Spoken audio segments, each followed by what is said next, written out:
As U.S. lawmakers weigh billions of dollars in aid to assist Ukraine's fight against Russia and Israel's conflict with Hamas, there are new questions about the billions in aid sent to Afghanistan since U.S. forces withdrew from the country in August of 2021. We know the Taliban are engaged in theft and diversion of these funds to serve their malign purposes. What troubles me is the Biden administration is pursuing a policy of engagement at all costs. The United States is the single largest international donor to Afghanistan.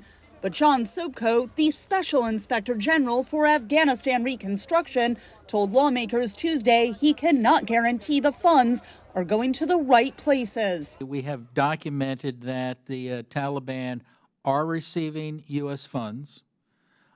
We haven't been able to identify the exact amount.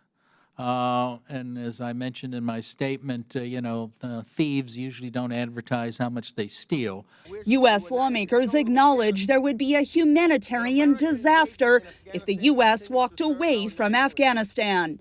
It is critical that we preserve the space to engage with the Taliban where we must. But I don't believe we will get better policy outcomes by denying that reality.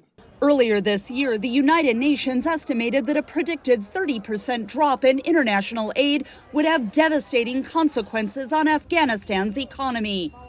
Sopko told lawmakers cutting off aid would also impact U.S. policy. People will just be starving and dying on the street.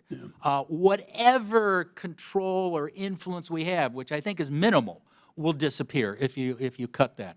The International Rescue Committee warned earlier this week that Pakistan's decision to forcibly return tens of thousands of Afghan refugees, many of whom have been living in Pakistan for decades, could heighten the crisis. The country cannot afford to absorb the thousands of families arriving, and it's likely that this is going to stretch the economy even further. So the situation for Afghanistan as a whole is also likely to deteriorate. A group of U.S. lawmakers plan to push Pakistan to reverse that decision.